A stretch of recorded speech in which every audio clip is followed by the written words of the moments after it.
Good morning, students. I am Aruna Sawa from the digital platform of Mahesh Shiksha Sadan. We had started our lesson second, class 11th. We are not afraid to die, written by Jordan Cook and Alan East. इस lesson में हमने जो story थी हमारी थोड़ा सा हम revise करते हैं कि इसमें हमने देखा था कि जो राइटर हैं वो चाहते थे कि एक पूरा सी वॉयज चाहते थे। वॉयज मतलब होती है सी, समुद्री यात्रा। तो ऐसी समुद्री यात्रा चाहते थे और उन्होंने समुद्री यात्रा के लिए अपने आप को बहुत पहले से ही प्रिपेयर करके रखा था। वो और उनकी वाइफ मैरी और उनके साथ अपने 2 बच्चे वो अपना जो वॉयज होता है वो स्टार्ट करते हैं। इससे पहले वो बहुत अच्छे से प्रिपरेशन करते हैं, अपनी एक बोट बनाते हैं और उस बोट को नाम देते हैं वेव वॉकर, ठीक है। और पहले ही उस बोट में वो सारी व्यवस्था करके रखते हैं, मतलब कैसे कैसे क्या क्या प्रॉब्लम आ सकती है वो फेस करने के लिए एकदम रेडी थे। और फिर उन्होंने अपनी वॉयज है, अपनी यात्रा वो शुरू की। स्टार्टिंग में तो उन्हें कोई प्रॉब्लम ज़्यादा नहीं आई और उसके बाद ये पैसिफिक सी में आए और पैसिफिक सी में आने के बाद इंडियन ओशन के आसपास के एरिया में उन्हें बहुत ज़्यादा प्रॉब्लम फेस करनी पड़ी। और उनके जो बहुत ऊंची ऊंची लहरें और इतनी ऊंची ऊंची लहरें कि उनकी जो बोट थी उस बोट में पानी आने लगा। उसके साथ साथ पानी के साथ साथ इनका जो बोट था कभी कभी ऐसा लगने लगा था कि वो डूबने वाली भी है। तो इस तरह से उन्हें बहुत सारी प्रॉब्लम्स उन्हें क्रिएट हो गई थी। और फिर भी इन्होंने बहुत हिम्मत से काम लिया। उनके साथ जो 2 क्रू मैन थे, मैरी और वो भी उन्होंने भी उनके साथ पूरा साथ उनको दिया था। इस तरह से धीरे धीरे जब वो लास्ट में 3 जनवरी को जब वो ऐसे एरिया में पहुंच गए थे जहां पर उनके बोट में तो थोड़ा बहुत पानी कम होने लगा था। ये लोग बहुत मेहनत कर रहे थे, पंप वगैरह से निकालने की कोशिश कर रहे थे। 2 बार उनकी बोट डूबते डूबते वो बची थी। तो इस तरह से इतनी प्रॉब्लम्स के बाद 3 जनवरी को उन्हें लगा कि थोड़ा सा हमारा जो पानी है थोड़ा कम हुआ है, हम लोग थोड़ा सा रेस्ट कर सकते हैं। लेकिन फिर से कुछ ऐसा हुआ कि ऐसा लग रहा था कि उनकी बोट में फिर से पानी ज़्यादा से ज़्यादा बढ़ने लगा था। फिर धीरे धीरे उन लोगों ने उसने अपने बच्चों को जाके संभाला, अपने आप को, मतलब उनकी बोट इतनी ज़्यादा पूरी क्रैक होने लगी थी जिससे स्टार बोर्ड साइड से। तो फिर उन्होंने अपनी बोट को फिर घुमाया, पोर्ट साइड में घुमाया, ताकि जो सारे लहरों की जो अटैक होता है उससे उनकी बोट और ज़्यादा टूटे ना और वो डूबे ना। तो इस तरह से फिर वो धीरे धीरे अपना सारा प्रयास करते हैं, सारी कोशिश करते हैं और अपने जो उसके बच्चे होते हैं उनके लग जाती है। फिर भी वो बच्चे हिम्मत नहीं हारते। बच्चे भी बहुत ज़्यादा करेजियस होते हैं और वो अपनी हिम्मत नहीं हारते हैं कि लगने के बाद भी, उसके बहुत ज़्यादा चोट आने के बाद भी उन्होंने अपने पेरेंट्स को नहीं बताया कि हमें इस तरह से चोट लगी है। तो क्योंकि वो जानते थे कि फादर जो है अभी सिर्फ हमारी लाइफ को सेव करने की सोच रहे हैं, उसके आगे अगर वो कुछ भी नहीं सोच रहे हैं। फिर इस तरह से वो इतना आगे पहुंचते हैं और वो कैलकुलेट करके देखते हैं कि इसके आसपास वाले एरिया में थोड़ी ही दूरी पर क्या है, 2 आइलैंड है, छोटे छोटे आइलैंड है। हो सकता है अगर हम इसी स्पीड से चलते रहे तो हम उस आइलैंड पर पहुंच जाएंगे। तो इस तरह से वो धीरे धीरे चलते हैं और आइलैंड पर पहुंचने की कोशिश करते हैं। 65 किलोमीटर्स वाइड आइलैंड में वो, मतलब जो एक आइलैंड है वैसे तो पिन प्रिक जैसा है, मतलब इतने वास्ट समुद्र में एक छोटा सा, क्या बोल सकते हो आप, पिन प्रिक जैसा। पिन प्रिक का मतलब एक छोटी सी सुई की नोक जितना वो आइलैंड, अगर आप मैप में देखो तो सुई की नोक जितना है, लेकिन उसका जो एरिया है वो 65 किलोमीटर का वो आइलैंड है और एस्टरडम है। While I was thinking Sue moving painfully, जो स्यू होती है वो आती है दर्द में कराहते हुए उनके पास आती है, लेकिन फिर भी वो उसका सिर, हेड जो होता है स्वेलन होता है, आइज़ बहुत ब्लैक सी होती है, लेकिन वो थोड़ा सा फिर भी वो घबराती नहीं है और उनके पास आती है। On the front she had drawn caricature of Mary and me with the words. और फिर उसके पास आती है, कहती कि आपने कभी ऐसा कार्टून देखा है क्या, एक ड्राइंग बनाकर लाती है वो, और वो कहती क्या आपने इस तरह का कार्टून कभी देखा है। और वो उसे दिखाती है कि मैंने जो कार्टून बनाया है उनको देखकर आपको हंसी नहीं आ रही, मुझे तो बहुत हंसी आ रही है। मतलब थोड़ा सा वो एंटरटेनमेंट करने की कोशिश करती है अपने पेरेंट्स को। इस तरह से तो वो सब लोग थोड़ा सा हंस लेते हैं, लाफिंग कर लेते हैं। और उस जो ड्राइंग थी उसकी, जो उस ड्राइंग में एक मैसेज था, और वो मैसेज था, oh how I love you both, so this card is to say thank you and let's hope for the best. मतलब ये कार्ड मैंने आपके लिए बनाया है because I love you and I want to say thank to you, and मैं आपको thank you भी बोलना चाहती थी, क्यों, because you saved our life, हमारी लाइफ को बचाया, and hope for the best, और आगे कुछ और भी हो वो अच्छा हो, इस तरह की वो होप करती है। नाउ अब हमारा जो टॉपिक, हमारा नेक्स्ट टॉपिक है वो स्टार्ट कर रहे हैं हम। I checked and rechecked my calculation. We had lost our main compass and I was using a spare which had not been correct for magnetic variation.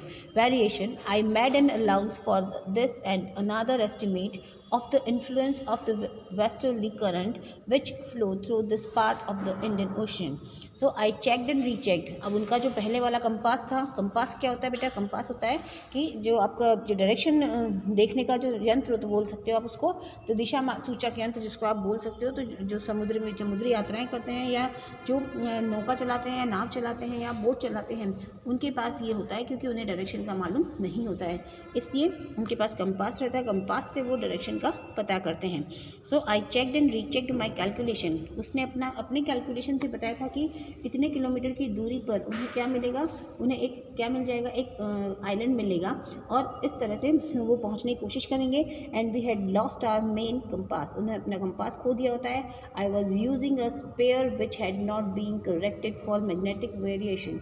लेकिन उसके पास एक स्पेयर में एक और एक्स्ट्रा रखा हुआ था, स्पेयर मीन्स एक्स्ट्रा में रखा हुआ था, एंड जो सही नहीं था, करेक्टेड नहीं किया गया था, उसको magnetic variation.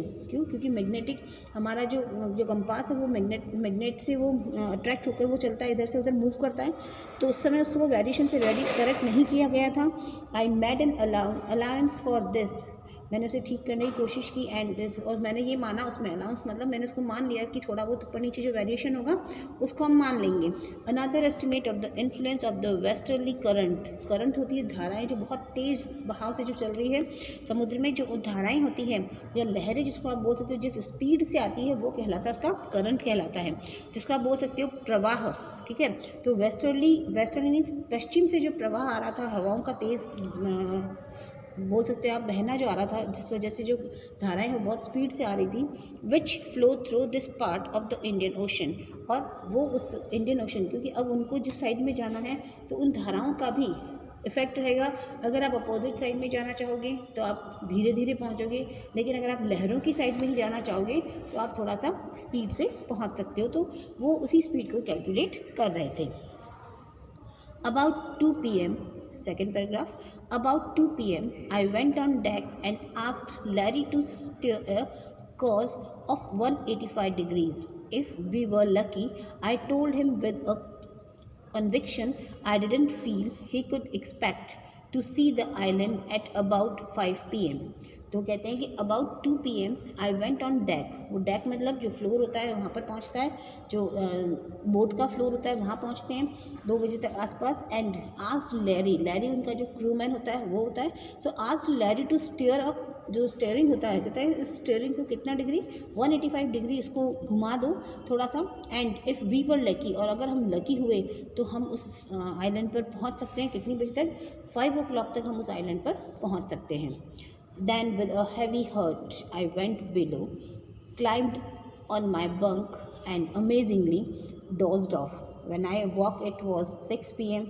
and growing dark. I knew we must have missed the island, and with the sail we had left, we couldn't hope to beat back into the westerly winds. So then with a heavy heart. अब उसे बहुत मतलब heavy heart में बहुत थकान सी महसूस उसको हो रही थी, बहुत थका हुआ सा फील कर रहा था. हैवी हार्ट में बहुत भारीपन उसे लग रहा था. आई वेंट बिलो, वो नीचे अपने नीचे जो चैम्बर बने होते हैं वहाँ जाते हैं. क्लाइम्ड ऑन माई बंक आपका जो वहाँ पर हमें बताया गया बेड जो लगे हुए थे उसको बंक कहा इन्होंने. Climbed on my bunk and amazingly dodged off का मीनिंग होता है आप छोटी सी एक स्नैप ले लेते हो, छोटी सी नींद, जो झपकी जिसको बोल सकते हो, वो झपकी अगर आप ले लेते हो उसको बोल सकते हो. तो अचानक से उसे इतनी थकान हो गई थी वो पानी को निकालते कि अब 2 मिनट्स में बेड पर जाते ही उसे क्या आ जाती है, उसे नींद आने लग जाती है और सो जाता है. When I woke it was 6 PM, और जब उसकी नींद उड़ती है कितना बज चुका होता है 6 PM, and it grew dark, dark means अंधेरा हो चुका था. I knew we must have missed, and he said that he had missed the island. वो जिस आइलैंड पर उन्हें पहुंचना था, क्योंकि कितनी बजे तक पहुंचना था उन्हें 5 o'clock तक वहाँ पहुंचना था. 5 o'clock हो सकता था वो लोग आगे निकल गए हों, तो कहता है शायद हम आगे निकल गए हैं, हम उस जगह पर नहीं पहुंच पाएंगे. अब हमारी जो सेल है, या हमारा जो ये पाल लगा हुआ है, ये हमें अब परमिशन नहीं करेगा, या ये इस वेस्टर्ली विंड्स को क्या है वो नहीं कर पाएगा, बेयर नहीं कर पाएगा. तो ये हम उल्टा या बैक में होकर वापस से नहीं जा सकते हैं, हम लोग मिस कर चुके हैं. At that moment a tousled head had appeared by my bunk. Can I have a hug? Jonathan asked. Sue was right behind him. At that moment, उसी समय, जैसे ये सब कुछ सोच रहा होता है इस समय, जो उसका ये सन होता है और डॉटर जो होते हैं Jonathan and Sue, they both come to him, उसके पास आते हैं. And they said that we want to hug you because you have saved our life. हम आपको क्या करना चाहते हैं, हम आपको हग या गले लगाना चाहते हैं, क्योंकि आपने हमारी लाइफ क्या किया है, आपने हमारी लाइफ को बचाया है. Why I getting a hug now? I asked. तो जो राइटर होते हैं, जॉर्डन कुक होते हैं, वो कहते हैं कि क्यों मुझे क्यों हग करना चाहते हो, मैंने ऐसा कुछ किया है क्या? Why I am getting a hug now? मैं क्यों हग करूँ? Because you are the best daddy in the whole world. वो कहते हैं क्यों? क्योंकि आप बेस्ट डैडी हैं, बेस्ट फादर हैं इस दुनिया में, पूरी दुनिया में आपसे अच्छा कोई भी नहीं है. And the best captain, my son replied. Son, Jonathan said that you are the best daddy and best captain of the world. Not today, John. I am afraid.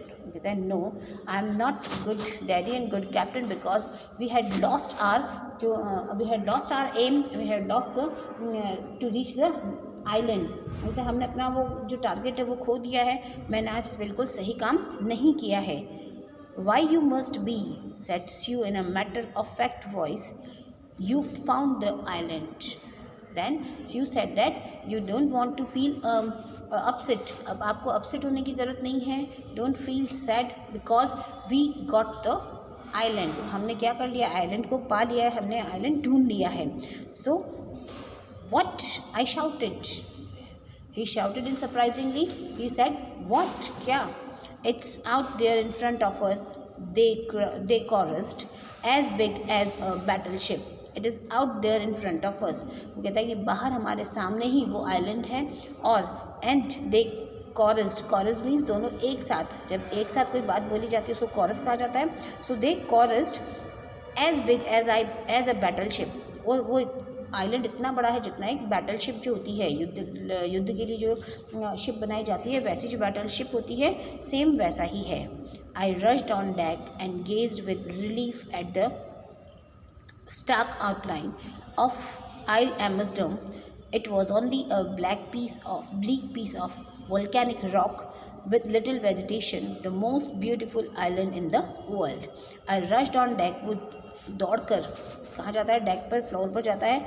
And gazed with relief and see with the great relief at the stark outline of the Isle Amsterdam. Isle Amsterdam क्या था, वो एक जो island था, वो कहता है बहुत देखकर उसे बहुत रिलीफ मिलता है. ही फील रिलैक्स, वो अपने आप को रिलैक्स फील करता है. It was only a bleak piece of volcanic rock. वो कहता है कि ये किसका है, ये एक जो वोल्केनिक, ये आइलैंड नहीं था पहले, लेकिन यहाँ पर क्या हुआ, वोल्केनो मीन्स ज्वालामुखी का जो हुआ था, उसकी जो ये रॉक है या उससे जो मिट्टी है बाहर निकलती है, वो सब यहाँ पर आकर जम गई है. तो इस वजह से ये एक आइलैंड बन गया है. अदरवाइज़ यहाँ कोई आइलैंड नहीं था. विद लिटिल वेजिटेशन मीन्स यहाँ पर वनस्पति बहुत कम है, बहुत थोड़ी वनस्पति है. But for today we have the most beautiful island in the world. लेकिन आज के लिए हमारे लिए क्या है, ये द मोस्ट ब्यूटीफुल आइलैंड. इससे सुंदर आइलैंड नहीं होगा, क्योंकि समुद्र में चलते चलते वो बहुत ज़्यादा परेशान हो गए, तूफ़ानों से बहुत ज़्यादा घबरा गए थे.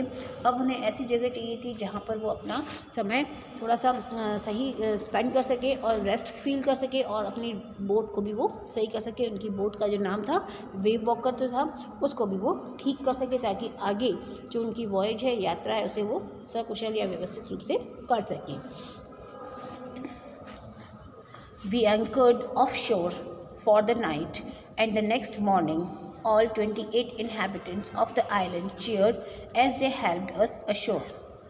With land under my feet again, my thoughts were full of Larry and Herbie, cheerful and optimistic under the direst stress, and of Mary, who stayed at the wheel for all those crucial hours. Most of all, I thought of a 7-year-old girl who didn't want to worry about a head injury, which subsequently took 6 minor operations to remove a recurring blood clot between skin and skull, and a 6-year-old boy who was not afraid to die. So we anchored होता है जो आप देखते हो जिसको बोलते हैं लंगर बोलते हैं, जिससे वो अपनी बोट को, जो एक लोहे का एंगल टाइप बना होता है जिसको वो ज़मीन पे थ्रो करते हैं, और हैवी सा होता है, लोहे आयरन का होता है, तो और उसकी वजह से क्या होती है, बोट जो होती है रुक जाती है। ऑफ शोर मतलब जो किनारा होता है वहाँ पर वो लगा देते हैं night for the night, and the next morning all 28 inhabitants. और उस वोल्केनिक का ये जो आइल एम्स्टर्डम था, इस पर कौन लोग थे, जो साइंटिस्ट लोग थे, वो वहाँ पर अपना वर्क करते थे। सो वो सारे ही उनके पास आए। Of the island cheered as they helped us ashore, और उन्होंने हमारे बहुत सारी हेल्प की। With land under my feet again, ऐसा लग रहा था कि मेरे पैरों के नीचे अब ज़मीन है। My thoughts were full of Larry and Herbie, मैंने दिल से grateful to the Larry and Herbie, उनके वो बहुत ज़्यादा आभार व्यक्त करता है। Cheerful and optimistic under the direst stress, इतनी बड़ी टेंशन में भी उन लोगों ने बहुत हेल्प की है, बहुत चेयरफुल रहे हैं और बहुत ज़्यादा ऑप्टिमिस्टिक भी वो रहे हैं। एंड ऑफ मैरी, अपनी वाइफ के बारे में, जो मैरी उनकी वाइफ है, who stayed at the wheel for all those crucial hours, और उनकी वाइफ के लिए जिसने हेल्प की थी कि उसने पूरे टाइम तक जो व्हील जो स्टीयरिंग था उसको संभाल के रखा और पूरी हेल्प की उसकी। इवन वो अपने बच्चों से भी कहता है कि most of all I thought of a 7-year-old girl, जो उसकी डॉटर थी स्यू, उसके बारे में सोचता है कि इतनी छोटी सी बच्ची who didn't want to us to worry, वो हमें वरी करना नहीं चाहती थी। And about a head injury which subsequently took 6 minor operations, क्योंकि जब उसका ट्रीटमेंट करवाया गया तो 6 माइनर ऑपरेशन उसके हुए थे, जिसको इंजरी जो हुई थी हेड इंजरी, उसमें 6 माइनर ऑपरेशन हुए थे to remove a recurring blood clot.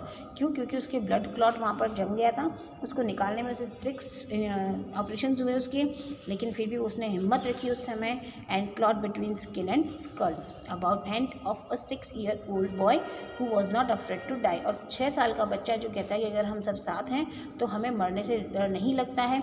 ये एक छोटे से बच्चे, जो 6-year-old बच्चा था, उसने इस तरह की हिम्मत वाली बात उसने बताई थी। तो इन सबसे राइटर को क्या मिली थी, हिम्मत मिलती थी।